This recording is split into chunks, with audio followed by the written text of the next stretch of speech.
ఇవన్నీ సాధించేదానికి అవకాశం ఉందా?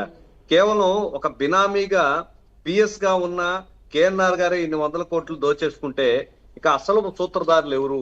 తాడేపల్లి ప్యాలెస్ నుంచి ఇవన్నీ కూడా బయటికి రావాలనే సందేహం ప్రజల్లో జరుగుతా ఉంది. 2 లక్షల లెక్కను చూస్తే 5 ఏళ్లలో ఆయన అధికారిక సంపాదన మహా అయితే కోటిన్నర. ఐదేళ్ల ఐదేళ్ల పాలనలో అల్లావుద్దీన్ అద్భుత దీపం దొరికినట్టుగా మద్యం స్కామ్ దొరికింది. ప్రజల జీవితాలతో ఆడుకుంటూ వేల కోట్ల రూపాయలు దోచుకుని తిన్న పరిస్థితి అయితే ఉంది. ప్రజల ప్రాణాన్ని గాలి కుదిరేసి ఇష్టారీతిని దోచుకు తిన్నారు. వరుసగా ఆయన ఆస్తులు చూస్తా ఉంటే కళ్ళు బిరిబిట్లు కొలుపుతున్నాయి. హైదరాబాద్ లో ఒక విలాసవంతమైన ఫ్లాటు, బేగం ఫ్లాట్ లో విలాసవంతమైన ఫ్లాటు, తిరుపతిలో 2 ఫ్లాట్లు, 10 ఎకరాల భూమి, బెంగళూరు విజయవాడలో 2 ఫ్లాట్లు, కడపలో సొంత ఇల్లు, ప్రకాశం జిల్లాలో 10 ఎకరాల భూమి, జగ్గయ్యపేట, భోగాపురం వంటి కీలక ప్రాంతాల్లో ఎకరాల భూములు, దాదాపు ₹1 కోటి విలువైన బంగారం. ఒక పిఎస్ తన నెలసరి ఆదాయంతో ఇవన్నీ కొనుక్కోగలడా అని చెప్పి మనం పరిశీలించుకోవాల్సిన పరిస్థితి అయితే ఉంది. కఠినంగా శిక్షించాలి, త్వరితగతిన శిక్షలు అమలు కావాలి. లేకపోతే ప్రజల్లో ఎంత ప్రజాధనం దుర్వినియోగపడుతుంది, ఆ లిక్కర్ స్కామ్ లో ఇంత దోచుకున్నారంటే మిగిలిన వాటిలో ఎంత దోచుకుంటున్నారు అనేది అనుమానం అయితే ఖచ్చితంగా ఉంది. భార్య పేరు మీద కంపెనీలు, అమెరికాలో ఉన్న బామ్మర్ది పేరు మీద సాఫ్ట్వేర్ కంపెనీలు, భార్య ఖాతాలో 20 కోట్ల రూపాయల లావాదేవీలు సిట్లో ప్రత్యక్షంగా ఒప్పుకున్న పరిస్థితి అయితే ఉంది. లక్ష్మీ హుండై దానిలో అయితే 51% కేఎన్ఆర్ గారికి వాటా ఉందని సాక్షాత్ ఆ యజమాని ఒప్పుకున్న పరిస్థితి ఉంది. ఇదంతా ఇన్వెస్ట్మెంటా లేకపోతే అధికారాన్ని అడ్డం పెట్టుకొని వస్తు మార్పిడి పద్ధతి లాగా వాళ్ళకి ఏదైనా చేస్తే వీళ్ళకి ఇచ్చారా అనేది కాదండి. ఇన్వెస్ట్మెంట్ ఎలా అవుతుంది? ఇప్పటివరకు సురేందర్ నాయుడు గారు చెప్పారు, అది మీరు అఫీషియల్గా అంత అమౌంట్ ఇవ్వాలన్నా కూడా వారికి వచ్చే శాలరీ కానీ అవన్నీ సరిపోల్చుకుంటే అసలు ఎక్కడ కూడా పొంతన లేదు. ఏది అధికారికంగా ఎంత ఇవ్వాలో అంత ఇస్తే, కానీ వారు జరిపిన లావాదేవీలు చూస్తుంటే పెద్ద మొత్తంలో ఉన్నాయి. అవునవునవును, ఇవన్నీ కూడా లోపాయకార ఒప్పందాలని. దాదాపు 51% వాటా అంటే ఎన్ని కోట్లు? ఇవన్నీ పిఎస్ గా ఉన్న అతనికి అట్లా ఎలా సాధ్యం అవుతుంది?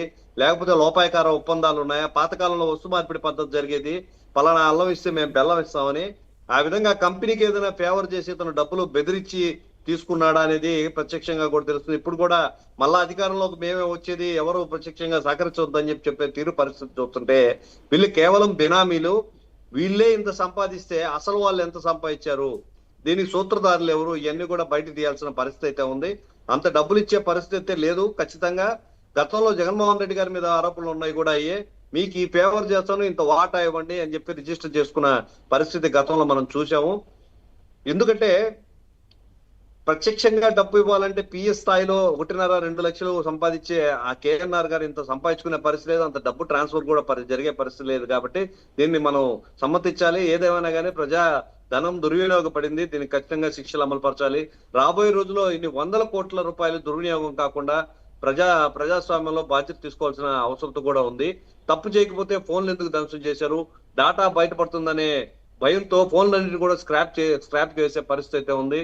సాక్షుల్ని ఎవరైతే ఇక్కడ నిందితులుగా ఉన్నారో వాళ్ళందరినీ కూడా భయపెట్టడం, ప్రలోభ పెట్టడం, ఇవన్నీ ఎక్కువ కాలం సాగకూడదు. త్వరితగతిన శిక్షలు అమలు చేయాలని కూడా నేను కోరుకుంటున్నాను. ఒక పిఎస్ స్థాయి వ్యక్తికే ఇన్ని వేల కోట్లు అంటే ఇన్ని 100 కోట్ల ఆస్తులు చేకూరాయంటే ఆ హయాంలో ఉన్న రాజకీయ నాయకులకి ఎన్ని 100 కోట్లు ఉంటాయి?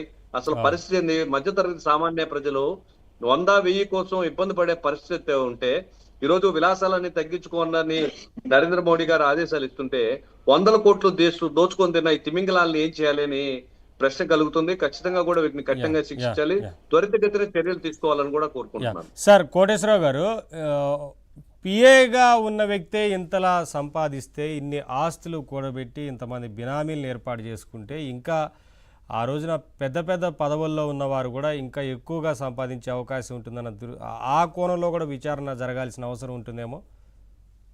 ఖచ్చితంగా జరగాలి.